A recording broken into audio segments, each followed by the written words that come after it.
أعوذ بالله من الشيطان الرجيم بسم الله الرحمن الرحيم وبه نستعين إنه خير ناصر ومعين وصلى الله على سيدنا ونبينا وحبيب قلوبنا وشفيء ذنوبنا أبي القاسم محمد المصطفى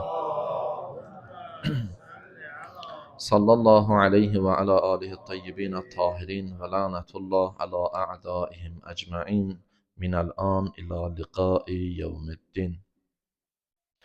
أعوذ بالله من الشيطان الرجيم لقد من الله على المؤمنين إذ بعث فيهم رسولا من أنفسهم يتلو عليهم آياته ويزكيهم ويعلمهم الكتاب والحكمة وإن كانوا من قبل لفي ضلال مبين صدق الله العلي العظيم. Peygamber Ali Peygamberin paç mütehhar ruhuna salavat zişirliye.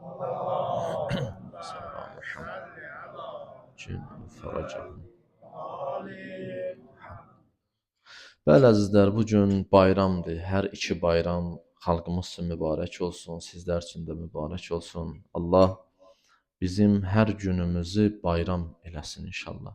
Çünki Mövla Həzrət Əli əleyhissalamın bir sözü var.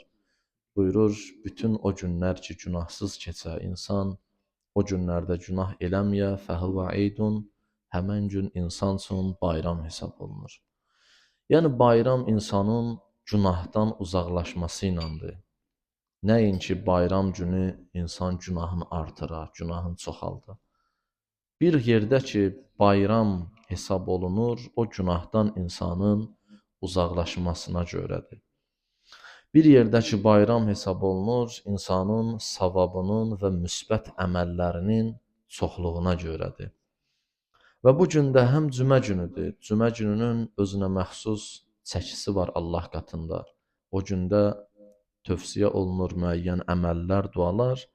Mən bir hədis deyim o barədə, sonra elə Məbəs bayramı barəsində, Peyğəmbərlik barəsində bir neçə kəlmə danışıb sözümüzü yekunlaşdıracağıq inşallah. Həzrəti İmam Baqir əleyhissalam buyurur, Bələğəni ənnən nəbi sallallahu aleyhi və alih qal, mən matə yevməl cümə əv leylətəl cümə rufi'a anhu əzabul qəbr. İnsan diri olanda, sağ olanda müəyyən əməllər eləyir. Müəyyən müstəhəb, savab əməllər eləyir. Həzrət İmam Baqir əleyhissalam buyurur, cümə günü o qədər üstün gündür. Cümə axşamı və cümə günü, hər ikisi. O qədər üstün, fəzilətli günlərdir bunlar. İstər cümə axşamı olsun, istər cümə günü. Hər kəs dünyasını dəyişə həmən gündə, ya cümə axşamında, ya cümə günündə qəbir əzabı ondan götürülər. Özdə Həzrəti İmam Baqir əleyhissalam buyurur ki, Peyğəmbər salavatullah belə buyurdu. Həzrəti Peyğəmbər salavatullahdan gəlib çatan hədisi İmam Baqir əleyhissalam bizlərə nəql eləyir. Bu cümə barəsində sadəcə bir dənə qısa bir hədis idi ki, diqqətinizə çatdırdıq. Amma əvvəldə oxuduğumuz ayəyə gəlincə, o ayə nə demək istəyir? Mübarək Ali İmran surəsinin 164-cü ayəsidir. Bu ayə Peyğəmbərlərin gəlmə səbəbin izah eləyir. Xüsusən sonuncu Peyğəmbərin barəsində buyurur, Ləqad mənnəllahu aləl mu'minin. Allah möminlərin üzərində, boynunda bir minnət qoydu. İz bə'sə fihim rasulən. Çünki onların arasından min ənfusihim, özlərinin içərisindən bir nəfər Peyğəmbəri onlara göndərdi. Yətlu aleyhim ayatih. Allahın ayələrin onlara oxusun deyə. Və yuzakkihim, onları paklasın deyə. Və yuallimuhumul kitabə vəl hikmə, kitab və hikməti onlara öyrətsin deyə. Və in kanu min qabl lafi dalalin mubin. Baxmayaraq ki, bundan əvvəl sizlər açıq-aşkar, onlar daha doğrusu açıq-aşkar zəlalətdə idilər, azğınlıqda idilər. Bu həmin ayənin öz dilimizdə tərcüməsidir. Amma bu ayədə bir neçə nöqtə var. Mən onlar barəsində istəyirdim danışam. Birincisi, Allah niyə burada deyir minnət qoydu? Biz minnətdən danışanda deyirik ki, minnət qoymaq yaxşı iş deyil də. Və burada deyir Allah möminlərin boynuna bir minnət qoydu. İlahi, niyə bu minnəti qoymusan? Ona görə ki, sizin arzdan sizin bir peyğəmbər seçdim, göndərdim. Hə, yaxşı eləmisən, nə gözəl, ilahi, şükür sənə. Bəs bu minnət nə üçündür? Bu minnətsiz alınmır. Bəzən olur da deyir, minnətsiz alınmır. Deyir, bəli, minnəti biz belə başa düşürük. Allah rəhmət eləsin, böyük Quran kəlmələrinin təfsirçilərindən olan Rağib İsfahani Əl-Müfrədat əsəri var ki, Quranda kəlmələri incəliyi ilə bir neçə nəfər bəyan eləyib, biri də odur və ən mötəbərlərindən biri də odur. Buyurur, minnət mənnə kəlməsindəndir. Mənnə kəlməsi də tərəzi daşına deyilər. Məsələn, tərəzinin eyni kökdən götürülübdür o minnət kəlməsi, mənnə kəlməsindən. Onun da mənası budur, tərəzi daşına deyilər. Məsələn, görürsən, bir şey ölçürsən tərəzidə, yanında o biri hissəsinə bir daş qoyursan, onun ağırlığını ölçəsən, çəkisini ölçəsən. Buyurur, onun mənası, o minnət odur, həmin o çəki daşı, o ölçü daşına minnət deyilər. Yaxşı, nəyə görə bəs minnət qoyuldu? Deməli, hər hansı bir yerdə minnət söhbəti varsa, xüsusən Allah bizlərə deyib, imamət məsələsindən danışanda, bir də peyğəmbərlik məsələsindən danışanda minnət kəlməsindən istifadə edir. Quran-ı Kərimin tərtibində, məsələn, Qasas surəsində biri də var, imamət barəsində danışılır. Və eyni zamanda oxuduğumuz bu Ali-İmran surəsinin 164-cü ayəsində peyğəmbərin göndərilməsin boynumuza bir minnətin qoyulması kimi izah eləyir. Nə deməkdir? Mənası budur ki, bu minnət tərəzi daşına deyilər. Hər hansı bir iş daha yüksək olanda, daha ali olanda, həmin o minnəti, o ali işin keyfiyyətini ölçmək üçün insanlara deyilər. Ki, Allah əslində peyğəmbərin göndərilməyini nə ilə ölçür? Hansı daşla ölçür? Hansı çəki ilə ölçür? Elə bir çəkidir ki, bu varlıq aləmin, belə deyək, qoysuq tərəzinin bir gözünə, peyğəmbərlərin göndərilməsi, peyğəmbərlik məqamının ölçülməsinin başqa bir gözünə qoysuq, yenə də həmin o peyğəmbərlik olan gözü ağır gələcək. Çünki bəşəriyyət inkişaf eləmək üçün, bəşəriyyət kamilliyə yetmək üçün, kamilliyə çatması üçün həmin bu peyğəmbərlik məqamından istifadə eləməlidir. Peyğəmbərliyin o nurundan faydalanmalıdır. Eyni ilə təkəbbür də. İndi bu minnət kiçik bir məsələyə görə qoyulanda, deyiləndə, bu minnət kəlməsi bizim dildəki kimi başa düşülür. Biz necə başa düşürük, minnət yaxşı iş deyil filandır. Kiçik məsələlərdə bir nəfər minnət qoysa insanın boynuna, ona deyirlər ki, niyə nə minnət qoyursan? Bu iş yəni dəyərsiz işdir də. Dəyərsiz işin müqabilində bu söz deyilməz. Dəyərli işin müqabilində bu deyilər. Eyni ilə bilirsiniz nəyə bənzəyir bu? Allah Təbarək və Teala'nın adlarından biri də mütəkəbbirdir. Mütəkəbbir yəni təkəbbürlü. Amma insanın barəsində təkəbbürlü sözü pislənib, bəyənilmir. Niyə bəyənilmir? Çünki insan kiçikdir axı. Təsəvvür elə bir nəfər balaca bir insandır, böyük bir ayaqqabı geyinib. Necə gülünc görsənər. Balaca bir insandır, böyük bir papaq qoyub. Balaca bir insandır, böyük bir paltar geyinib. İnsan çox biədəb və gülünc görsənər. Təkəbbür kəlməsi də Allah deyir ki, səndə gülünc doğurur, gülüş doğurur. Bu mənə aid olan xüsusiyyətdir. Mən böyüyəm, özümə deyirəm böyük. Sən böyük deyilsən axı, özünə böyük deyirsən. Sən kiçik olduğuna görə təkəbbürlük adı özünə götürəndə, özün təkəbbürlük eləyəndə, məsumların birinin sözü ilə desək, Allahla vuruşur, Allaha məxsus olan xüsusiyyəti Allahdan almaq istəyirəm mən şəxs. Ona görə deyilir, təkəbbürlük insan barəsində pisdir. Ona görə minnət kəlməsi də elə. insanın kiçik və dəyərsiz şeylərdən minnət qoyması gülünc bir haldır, gülüş doğurur. Amma iş gərək elə bir həddə gələ çata. Quranda bir neçə yerdə dediyimiz kimi imamət və peyğəmbərlik məqamından danışanda Allah Teala buyurur ki, biz onların boynuna minnət qoymuşuq, peyğəmbər seçmişik, ya imam göndərmişik və s. və ilaxır. İnşallah bir dəfə imamət bölməsi barədə danışanda, imamət bəhsində danışanda o ayə barəsində də danışarıq Allahın izni ilə. Və ayənin arxasıca buyurur, elə əvvəlində daha doğrusu buyurur, لَقَدْ مَنَّ اللّٰهُ عَلَى الْمُؤْمِنِينَ Möminlərə biz peyğəmbər göndərmişik. Möminlərin boynunda insanlara peyğəmbər göndərmişik. Möminlərin boynunda bir minnət qoymuşuq. Axı Quran ayəsində biz oxuyuruq, peyğəmbər aləmlər üçün rəhmətdir. Və ma ərsəlnəkə illə rəhmətən lil aləmin. Ey peyğəmbər, biz səni aləmlərə rəhmət olaraq göndərmişik. Burada deyir, möminləri gətirdi, istisna elədi. Bilirsin ya, bir məsələ, incə nöqtə buradadır ki, hər hansı bir dəyər, hər hansı bir üstünlük, hər hansı bir nemət, belə deyək, hər hansı bir nemətin qədrin kim bilərsə, kim sahib çıxarsa, Allah onun barəsində danışır. Peyğəmbər bütün bəşəriyyətə göndərilib. Ümumbəşərdir. Aleyküm salam və rəhmət.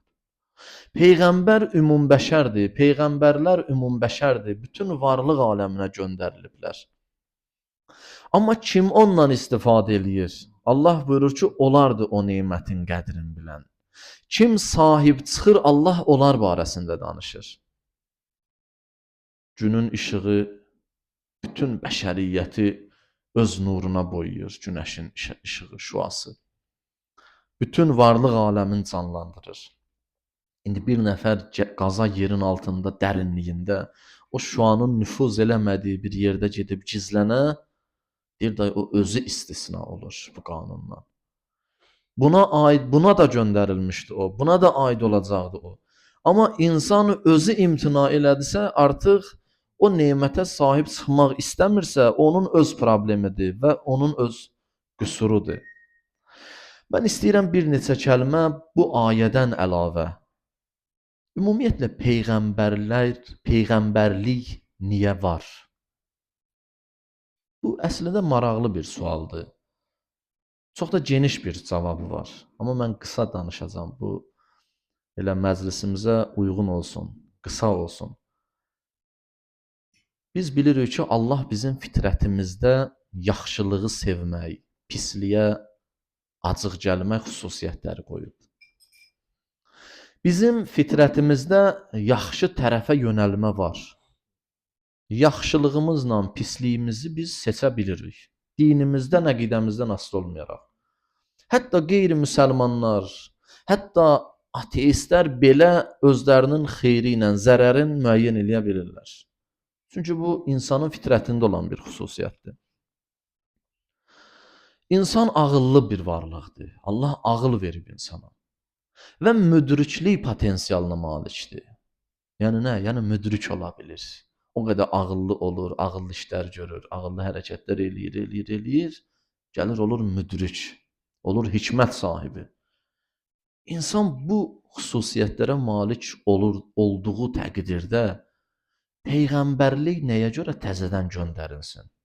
Niyə peyğəmbər göndərilsin ki, insana deyilsin, insan sən bu yolla get. Bilir də insan bilir. فَأَلْهَمَهَا فُجُورَهَا وَتَقْوَاهَا Şəms surəsində Allah Teala buyurur, biz insanlara yaxşılıqları da ilham elədik, pislikləri də ilham elədik. Yəni onun ruhuna, onun fitrətinə hopdurmuşuq.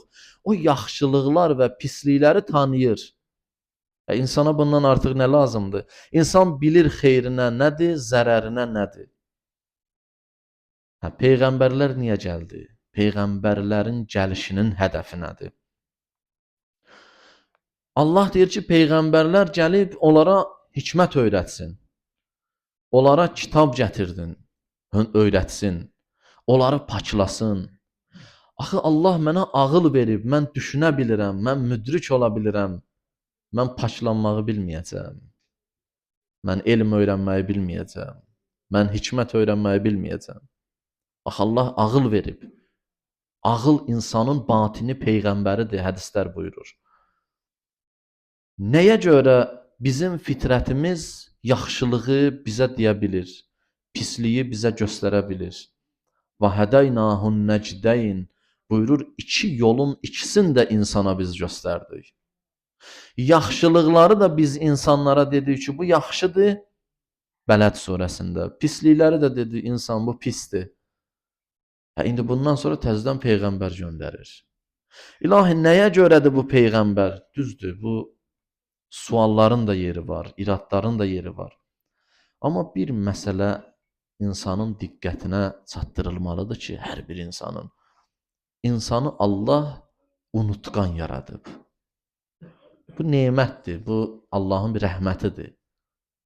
İnsanda unutqanlıq xüsusiyyəti olmasaydı, insan dünyadan həzz ala bilməzdi, ləzzət ala bilməzdi. Təsəvvür elə bir nəfər keçən il əzizlərini itirib, valideynini itirib, övladını itirib. 3 gün, 5 gündən sonra, 1 aydan sonra gülüb danışır, şənlənir. Yaddan çıxdı da unutdu. Axı o insan idi də özün çırpırdı qəbrin üstünə, atırdı qəbrin üstünə. Allah cəmi dünyasını dəyişənlərimizi rəhmət eləsin, ruhlarını şad eləsin. Başda şəhidlərimiz olmaqla Allah onların məqamlarını daha da âli eləsin inşallah. Görürsən, insan yaxının itirir, 5 gündən sonra gülür, danışır. Dünən ağlayırdı, bugün gülür. Bayaq fikir eləyirdi, qəm çəkirdi. İndi elə sevincinin həddi hüdudu yoxdur. Nəyə görə? Ona görə ki, Allah bu insana bir xüsusiyyət verib ki, o unutqanlıq xüsusiyyətidir. İnsan unudur. Pis günlərini də unudur, yaxşı günlərini də unudur. Xoşbəxt ola bilir bu gün. Sabah o xoşbəxtliyi qəm-qüssə ilə əvəz olunur. O xoşbəxtliyi yaddan çıxardır. Birisi gün başqa bir şey, növbəti günlər. Bu insan dünyada rahat yaşasın deyə bu xüsusiyyətlər insana verilib. Rəbbimiz də çox mərhəmətlidir. Həddindən artıq geniş rəhmətə malikdir. O qədər mərhəmətlidir ki, bizə lazım olacaqların hamısını verir. Mən o gün məclisdə dedim, dostun bəzi xüsusiyyətləri var da, Allah Quranda buyurur. Qiyamət günü dostlar bir-birinə düşmən olacaqlar. Əksər dostlar belə olacaq. Dünyada dost idi, qardaş idi. Bir-birinin evinə gedirdi, gəlirdi. Bir-birinə borc verirdi, hədiyyə verirdi, ehsan eləyirdi, bağışlayırdı. Amma qiyamət günü dostlar əksəriyyəti düşmən olacaq bir-birinə. Nəyə görə? Ona görə ki, dostluq düzgün seçilmir. Dostluğun meyarı var. Bir neçə meyar var. Mən o dostluq barədə danışırdım. Onlardan biri də bilirsiniz nə idi? Onlardan biri də budur ki, dostun sənə lazım olan şeyləri, ehtiyacın olan şeyləri versin. Ehtiyacın olanları eləsin. İstədiklərini yox ha, ehtiyacın olanları. Sən istədiyi düşməndən də istəsin, o da verər. Düşmən də istəyən də verir bəzən. Amma dost odur ki, səni ehtiyaclı vəziyyətə salmaya. Dost odur ki, sənin çətin günündə imkan verməyə ki, sən ağız açasan. Bizim dinimizin bir dənə başqa bir gözəlliyi də var. Deyir, 2 nəfər gəlib sənə yaxınlaşır, birinin ehtiyacı var, səndən istəmir. Hələ dostluğu qoyaq kənara. Birinin ehtiyacı var, səndən heç nə istəmir. Digər biri isə səndən istəyir. Deyir, o ehtiyacı var, ha, istəmir. Birinci onu yola sal. Birinci ona ver. Birinci ona əl tut. İmkan vermə ki, o əl atsın.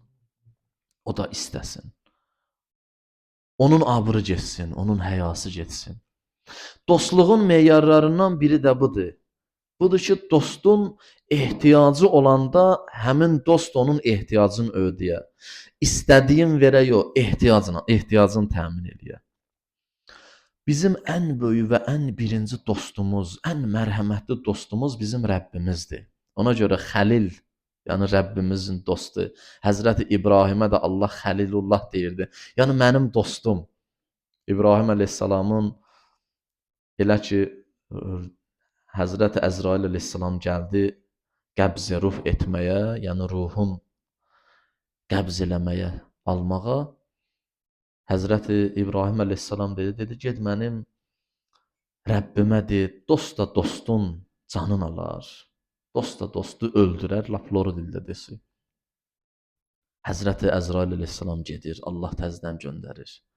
Deyir, get denən, dost da dostun çağırışın, dəvətin qəbul eləməz. Get ondan soruş. Həzrəti İbrahim əleyhissalam dedi, la təsliməm mən. Həzrəti İbrahimə Allah Xəlilullah deyirdi, mənim dostum.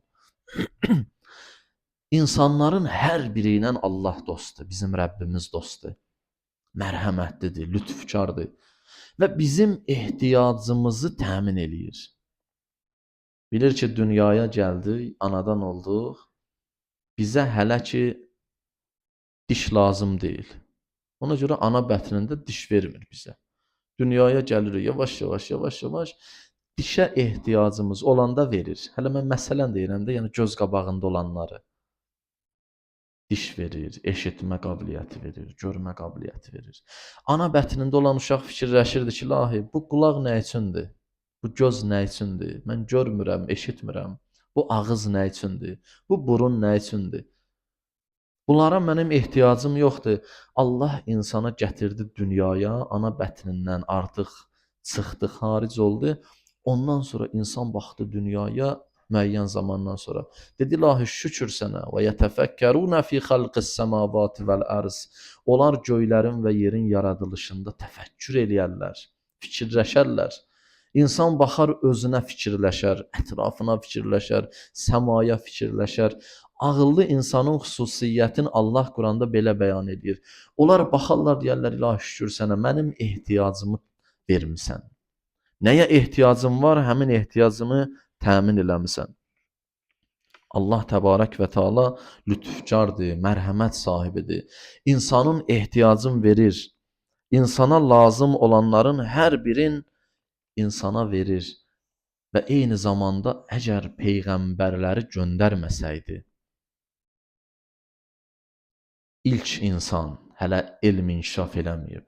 İnsan düşünə bilmir, fikirləşə bilmir. Bəs onların idarə edicisi necə olmalıydı? Onlar necə idarə olunacaqdı? Onların ağılları necə inkişaf eləyəcəkdi?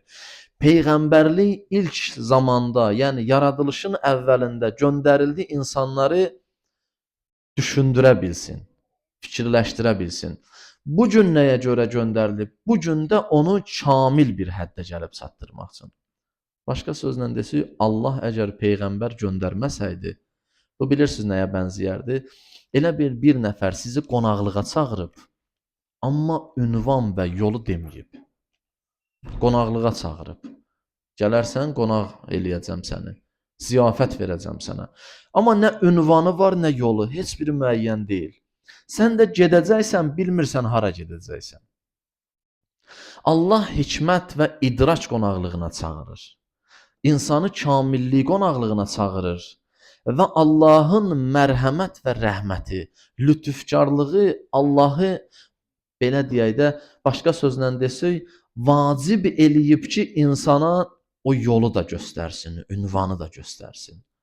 Ki, insan hədəfə çatmaq üçün bu yolla getməlidir. Bu yolda həmin o peyğəmbərlik və nübüvvət yoludur ki, Allah təbarək və teala onların vasitəsilə bəşəriyyəti gətirib hara? Hədəfə çatdırmaq üçün onlardan istifadə eləyib. Amma Mövla Əli ibn Əbi Talib əleyhissalamın bu danışdıqlarımızın fövqündə, çünki o həzrətin, məsumların sözü daha fövqdədir də, daha yüksəkdədir. Yüksək həddədir.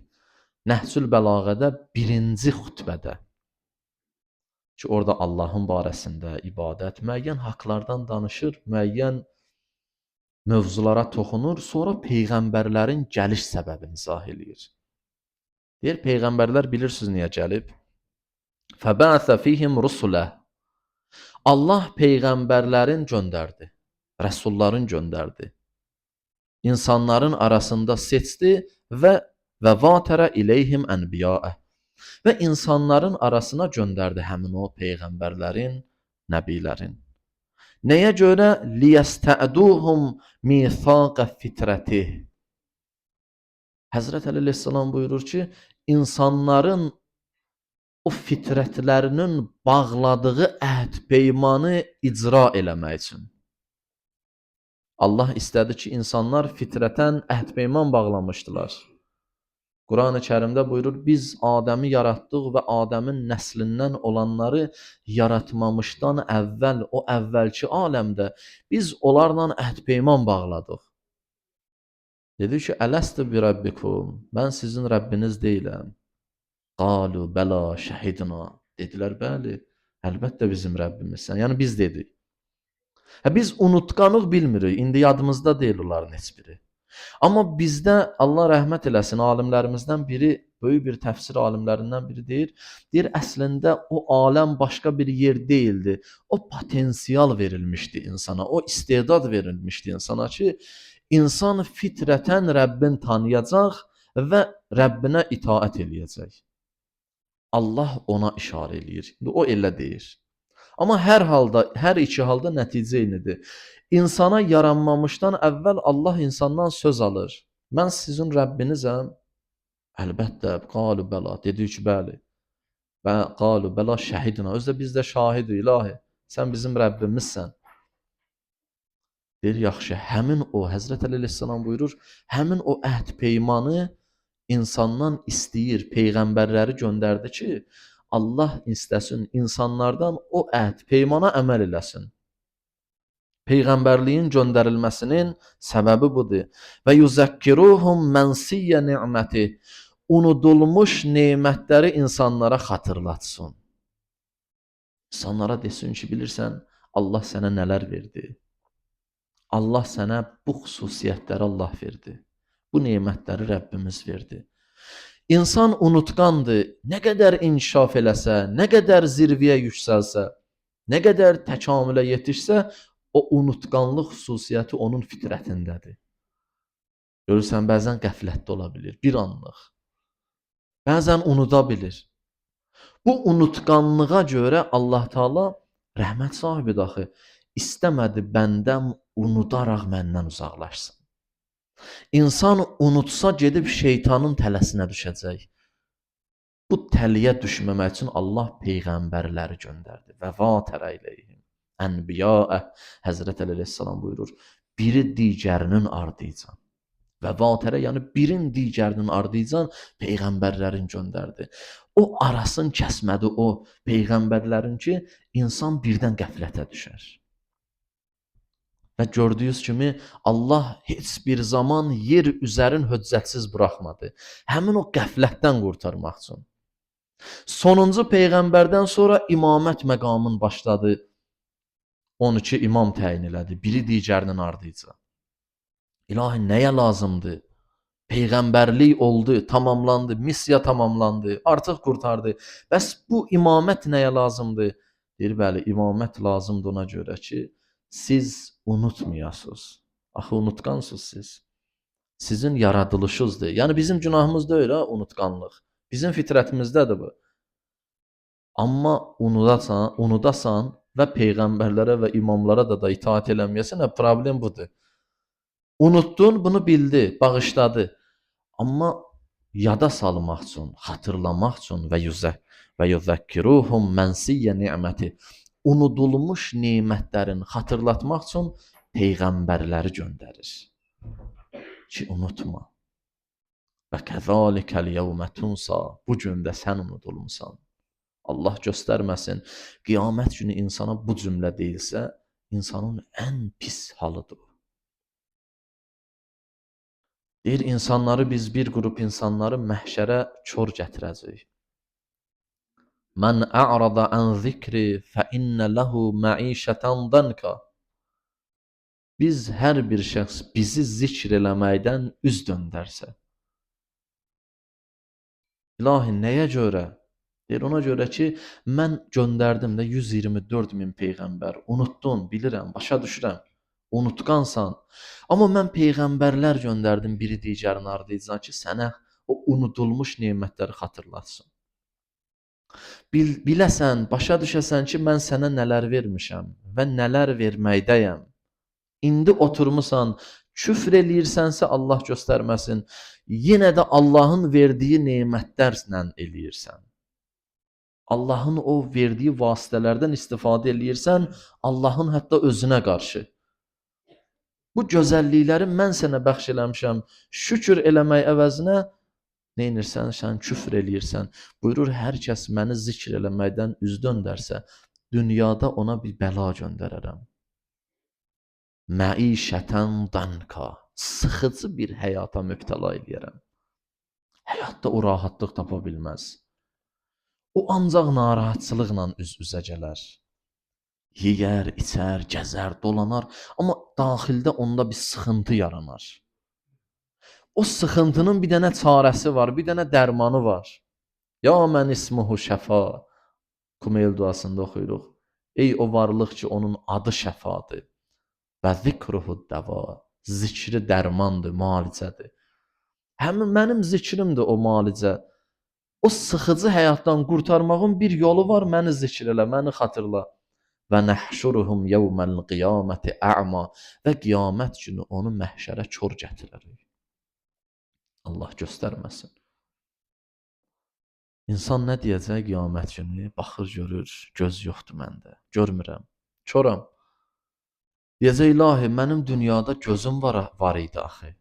Mən görürdüm axı. Bir Allah deyəcək, ey mənim bəndəm. Mənim ayələrim gəldi sənə çatdı, yetişdi. Amma sən onları görməzdən gəldin. Və kəzalikəl yevmə tunsa. Ona görə bugün unudulmusan. Bugün yaddan çıxmısan. Necə ki, mən dünyada göndərirdim ayələrimi sənə, hökmlərimi sənə, peyğəmbərlərimi sənə, xatırladırdım o nemətləri, sən görməzdən gəlirdin, unudurdun, əhəmiyyət vermirdin, xatırlamaq istəmirdin, mən də bugün verdiyim nemətlərdən bəzisini verməmişəm, yadımdan çıxıb, məcazi mənada desək, nəuzubillah, Allahın şəninə uyğun deyil, amma Allah insana nisbət edir və kəzalikəl yevmə tunsa, ona görə bugün sən unudulmusan, yaddan çıxmısan. Allahın yadından çıxmır ki.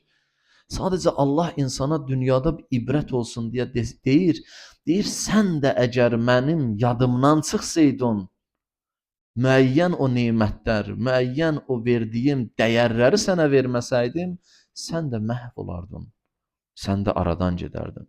Həzrət Mövla əleyhissalam buyurur, və yuzəkkiruhum mənsiyyən ni'mətih.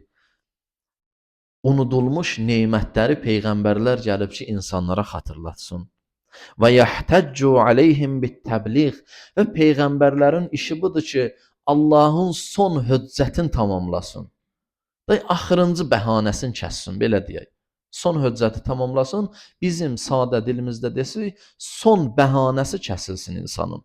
Ki, ilahi bilməmişəm, yadımdan çıxıb, unutmuşam, Allah deyəcək ki, bax, bu bəhanə kəsildi bu peyğəmbərlərin gəlişi ilə və yufiru ləhum dəfainəl uqul. İnsan bir dənə bu cümləni götürə, bir dənə bu söz birləşməsini götürə, heç cümlə də deyil. Ya cümlədir, bəli. Bu cümləni götürə, fikirləşə, deyər, ilahi, nə gözəl, nə yaxşı ki, bu peyğəmbərləri göndərmirsən. Həzrət Mövla əleyhissalam bir cümlə deyir.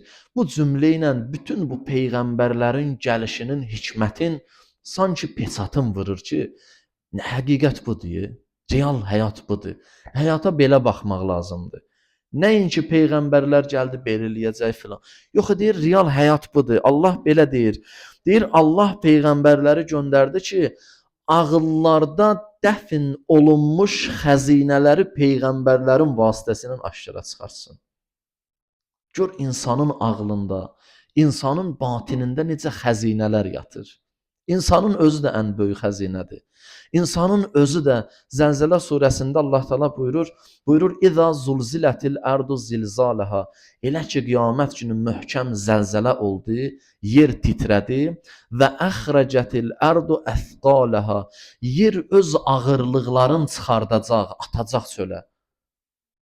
Təfsir alimləri gəlir, hərə bir söz deyir.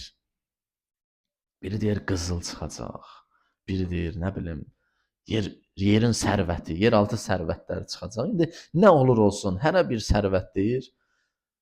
Gəlir əksəriyyət sonda bilirsin nə deyir?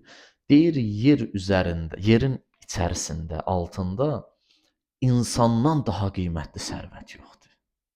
İnsandan daha dəyərli sərvət yoxdur. Allah qiyamət günü insanları yenidən yaradacaq və əxrəcətil ardu əthqalahadan məqsəd budur ki, yer öz sərvətlərin, ağırlıqların çıxardacaq çölə. İnsan yenidən qiyamət məhşərə gələcək, qalxacaq qəbirdən, məhşərə gələcək, sorğu-sual günü, hesab günü. Varlıq aləmində, yerin altında, üstündə, heç bir yerdə, məxluqat arasında insandan ağır çəkili bir varlıq yoxdur. Ona görə buyurur və yusirul lahum dafainal uqul. Ağıllarda dəfn olunmuş xəzinələri peyğəmbərlər gəlib neynəsin? Aşkara çıxartsın. Desin ki, sənin ağlında bilirsən nələr var. İnsan səndə nələr var? İnsan səndə nə gözəlliklər var? Səndə hansı alilik, istedadlar, potensiallar var? Ki insanda o xüsusiyyətlərin hamısı mövcuddur ki, o gözəlliklər, müsbət cəhətləri deyirəm. Mənfi cəhət ağılların altında deyil, ağılların içərisində gizlənməyib. Mənfi cəhətlər nəfsani duyğulardan qaynaqlanan xüsusiyyətlərdir. Və buyurur, və yurəvhum ayatil məqdirə və Allahın qüdrət nişanələrin peyğəmbərlər gəlib ki, insanlara göstərsin. Məhz bu gün mübarək Rəcəb ayının 27-ci günü peyğəmbərin, sonuncu peyğəmbərin peyğəmbərlik verildiyi günüdür ki, Allah bu Beysət günün bütün xalqımız üçün, bütün İslam aləmi üçün mübarək eləsin.